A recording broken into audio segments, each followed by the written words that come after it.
Hi, good morning, guys, or good afternoon. So, I'm here to report understanding and enhancing one's self image. Intended learning outcomes 1. Define self image and discuss other related concepts. 2. Analyze one's characteristic and abilities and explain how these could be used to enhance self image. 3. Identify the low or negative aspects of the self and determine how this can be improved. 4. Discuss the different ways to enhance one's self-image. 5. Explain how one's abilities and enhance self will lead to self-fulfillment. 1. Concept related to self. Self-theory. Carl Rogers, a psychologist, was the proponent of self-theory. This theory is regarded as a humanistic and is a move towards recognizing human potential for psychological growth. Self is made up of many self-perceptions, abilities, and personality characteristics that are organized and consistent with one another. Self-concept plays an important role in personality because it influences humans' behavior, feelings, and thoughts. By Rogers. Self-concept refers to how people see or describe themselves. By Plutnik and Kuhnenfeld. So we have two kinds of selves. One is the real self, the image or the picture of the self based on the person's actual experiences and represent how he or she really or actually see him or herself. 2. What one thinks he or she in terms of personal characteristics and abilities. So, for ideal self based on one's hope and wishes, also reflects on how one's like to see himself or herself to be. So for the activity, the blank reflects how one likes to see himself or herself to be. So this is ideal self. The ideal self reflects how one likes to see himself or herself to be. According to Carl Rogers, self-concept plays an important role in personality because it influences human behaviors, feelings, and thoughts. Is this statement true or false? Of course it is true. 3. The blank is what one thinks he or she is in terms of personal characteristics and abilities. The answer for that is real self. The real self is what one thinks he or she is in terms of personal characteristics and abilities. 4. Self-concept refers to how people see or describe themselves. Is this statement true or false? This is true. This is stated by Plutnik and Konichian. 5. The self-theory is regarded as humanistic and is a move towards recognizing human potential for blank. The answer for that is psychological growth. The self-theory is regarded as humanistic and is a move towards recognizing human potential for psychological growth. Discrepancy in self-concept. Rogers 1953 states that there is usually a contradiction or discrepancy between real self and ideal self. Positive regard. Believed to be important for the healthy development of one's self-concept and for successful interpersonal relationships. This is according to Liebert and Spiegler 1994. Conditional positive regard. It refers to positive regard received as a result of acceptable behavior or living up to the expectations and standards of others. Unconditional positive regard refers to the love and acceptance received by a person regardless of who he or she does. Please answer this activity. List some examples of conditional positive regard and unconditional positive regard in the table provided below.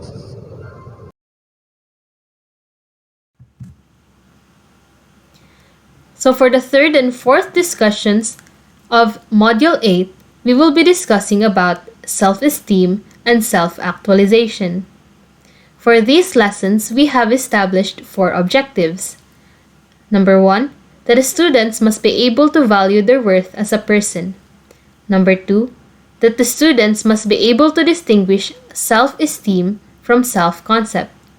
Number 3, that the students must fully understand the hierarchy of needs by Abraham Maslow. And number 4, that the students will be able to fully understand the concept of self-actualization. So, Lesson 3, Self-Esteem. Personality and social development. This refers to how a person's sense of self or self-identity, relationship with others, and skills necessary for social interactions evolve. So, personal or self-identity. This refers to how people describe themselves in terms of values, goals, traits, and perceptions unique to them. According to John Locke, personal identity is the concept we develop about ourselves that evolves over the course of our lives. This may include aspects of our lives that we have no control over, such as where we grew up or the color of our skin, as well as the choices we make in life, such as how we spend our time and what we believe in. Social development. Social development is about improving the well-being of every individual in society so they can reach their full potential. The success of society is linked to the well-being of each and every citizen. Social development means investing in people. It requires the removal of barriers so that all citizens can journey toward their dreams with confidence and dignity. It is about refusing to accept that people who live in poverty will always be poor. It is about helping people so they can move forward on their path to self-sufficiency. So what comes to your mind when you hear the word self-esteem? Usually, we associate the word self-esteem with the words confidence, self-worth, opinion of ourselves, and self-respect. So how do we define self-esteem? Self-esteem is defined as the level of importance attributed to oneself and one's abilities. It is also usually referred to as a person's attractiveness and social competence. Also, it is an individual's subjective evaluation of their own worth. Self-esteem encompasses beliefs about oneself like I am loved, I am worthy, I am beautiful, as well as emotional states such as triumph, despair, pride, and shame. So there are 2 types of self-esteem. We have the high self-esteem and the low self-esteem. So the high self-esteem. This is correlated with healthy social relationships, being emotionally and socially adjusted, cheerfulness, and overall happiness. This generally means holding ourselves in a positive regard. When a person is in high or has high self-esteem, this doesn't mean that they love everything about themselves or think that they are perfect. Essentially, high self-esteem is a frame of mind that lets us celebrate our strengths, challenge our weaknesses, and feel good about ourselves and our lives. An example of a manifestation of high self-esteem is when we acknowledge our mistakes and when we believe in ourselves.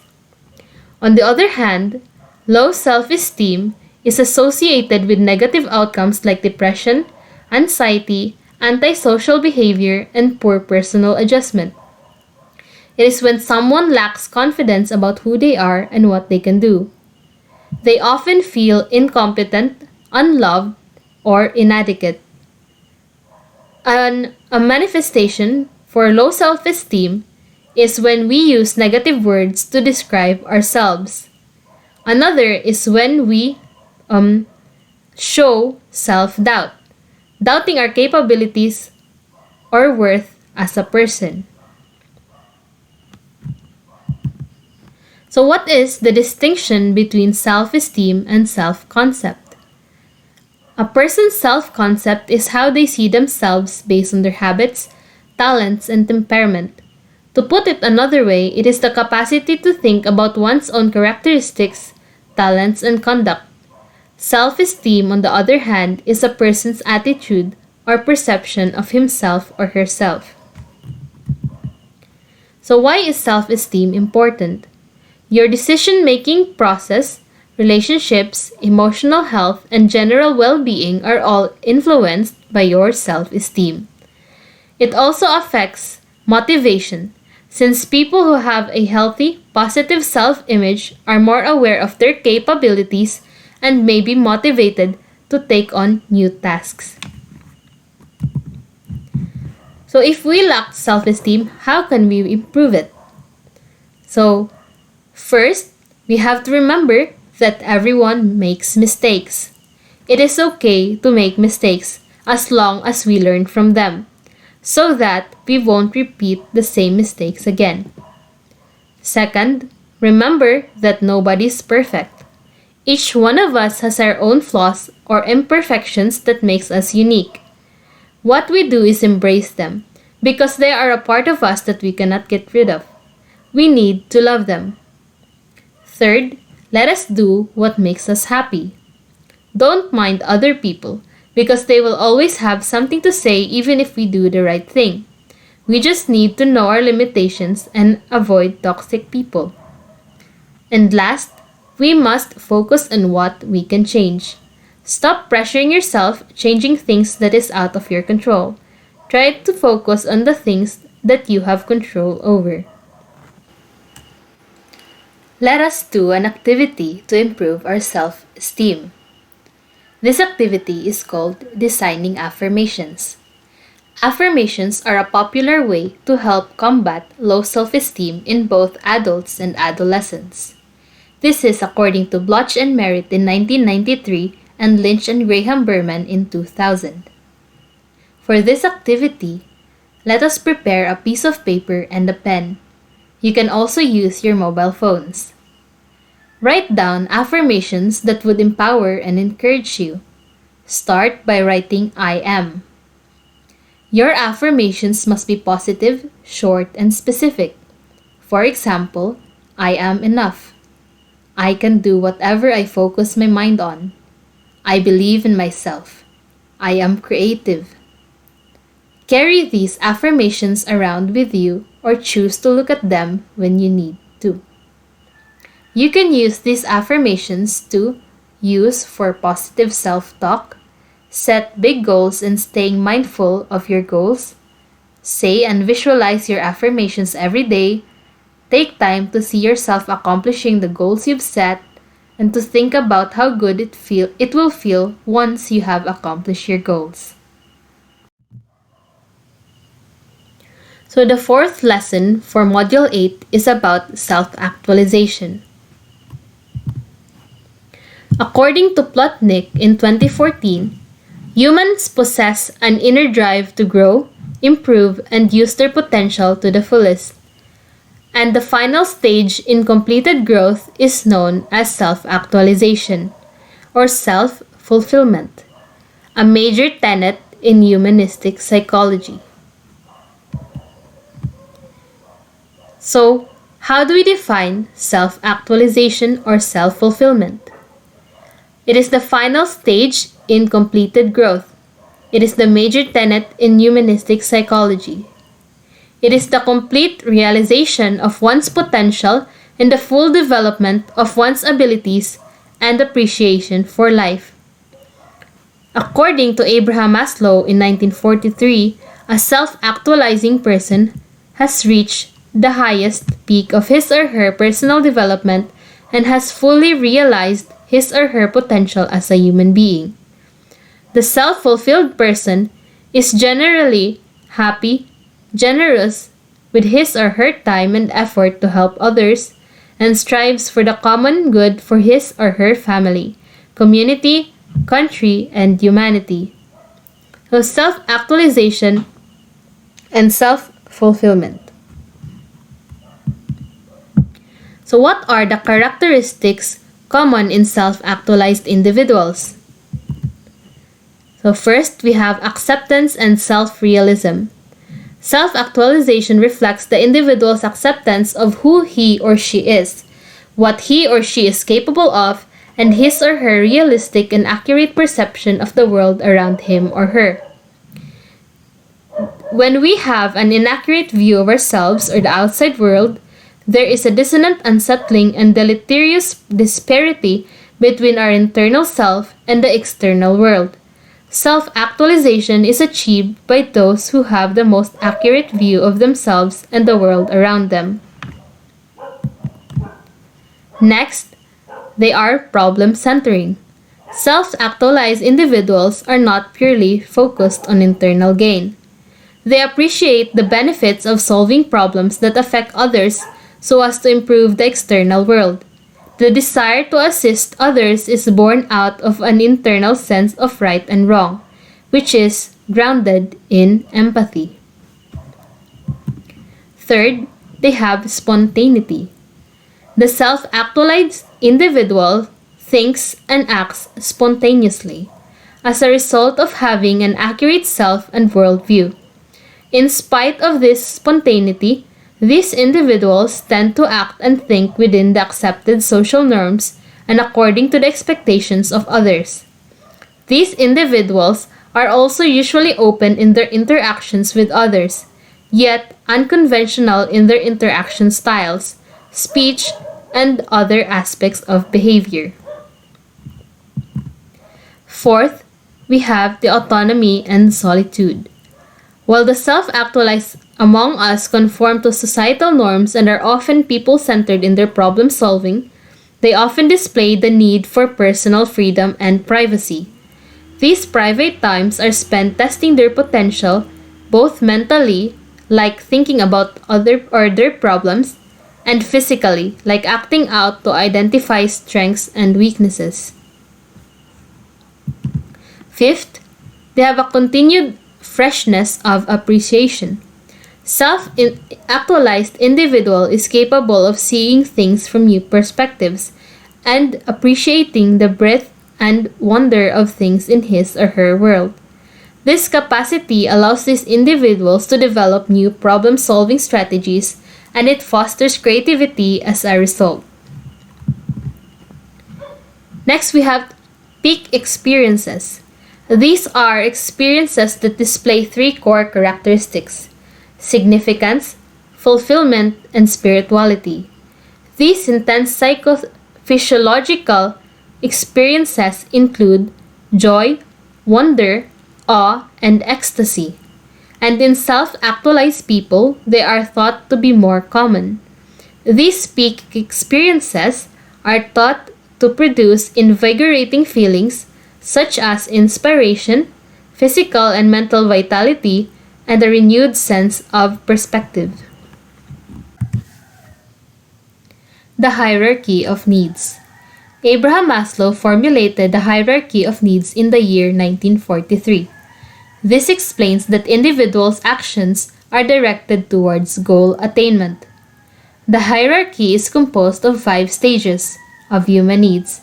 The levels are sequentially satisfied according to the most basic needs found at the bottom of the pyramid, progressing onto higher level needs. It contends that people have to satisfy first their basic needs before moving towards satisfying their social and personal needs.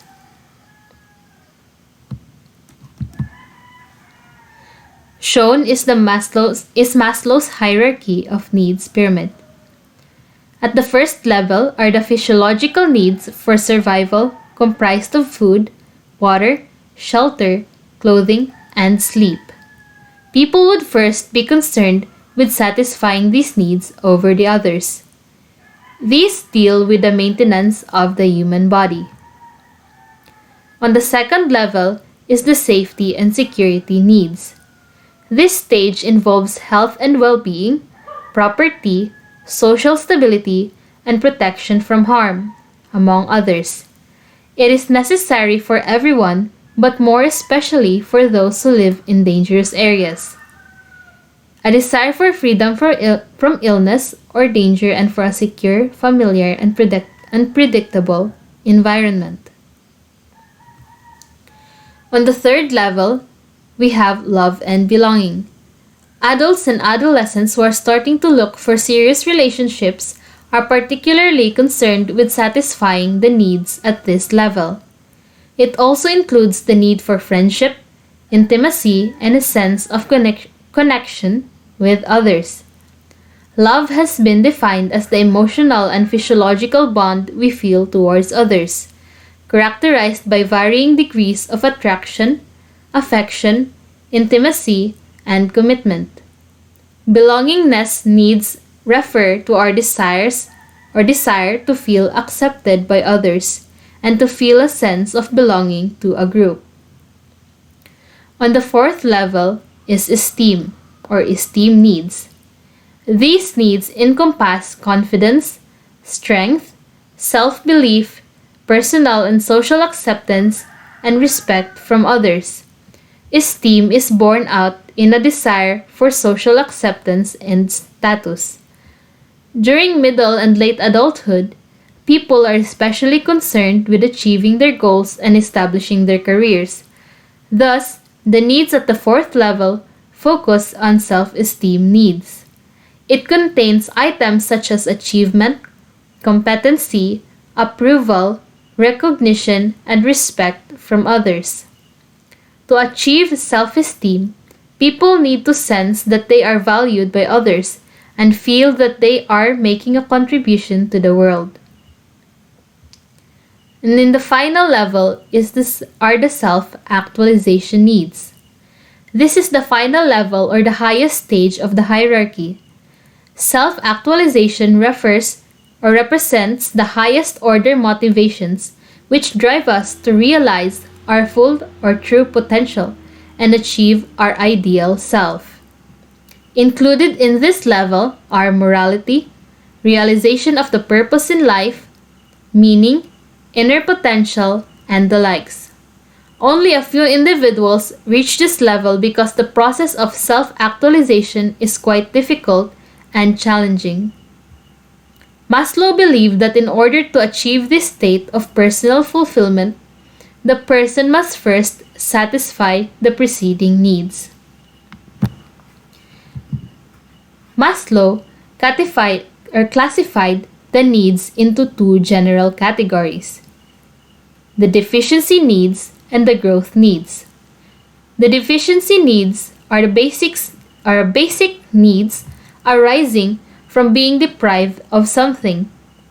This refers to the physiological, or example, the sleep, food, and the psychological, such as safety, love, and esteem needs. On the other hand, growth needs arise as a desire to grow as an individual. These are at the higher levels, such as desire for truth, beauty, and justice. According to Maslow's original theory, a person has to fulfill her deficiency needs before she can move on to the fulfilling growth needs.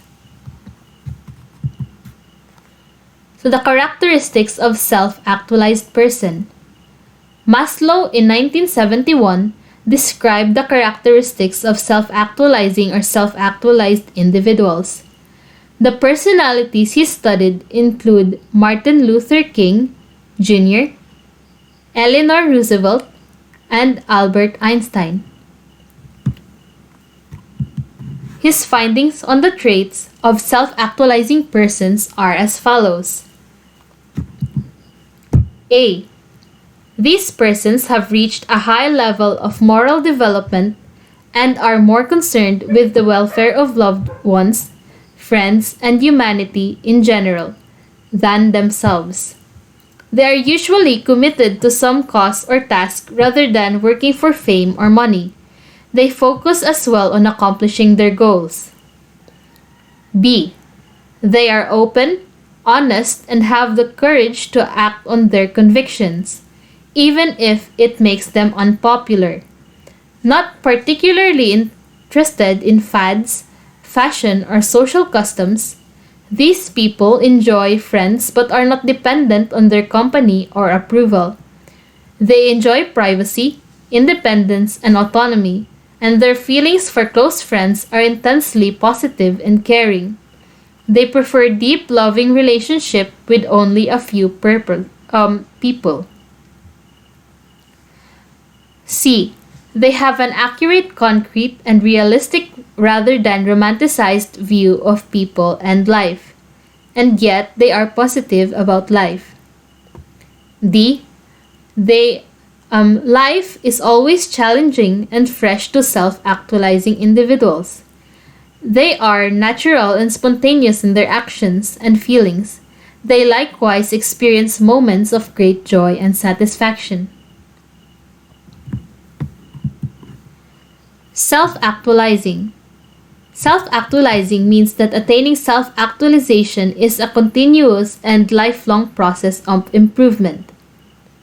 While only a few individuals reach this level, everyone has a set or a self-actualizing tendency. It is important that at any level or stage in the hierarchy of needs, individuals strive to move towards self-actualization. If you are still working to satisfy your physiological and psychological needs and to some extent your need for love and belonging is emerging, be sure to satisfy these needs only through socially acceptable ways. One key action to fully satisfy your needs at each stage and to achieve self-actualization is to study hard.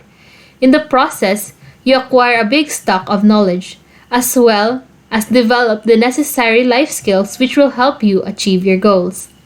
While you have not yet reached the level of self-actualization at this point in your life, as it may take a lifetime to do so, you can already create a plan or target to attain self-actualization. As a result, you will be able to focus your work and efforts towards attaining self-actualization. For our activity in self-actualization, we must reflect on this question. At this time of your life, what is your best estimate as to your current level in Maslow's hierarchy of needs? Why do you think so?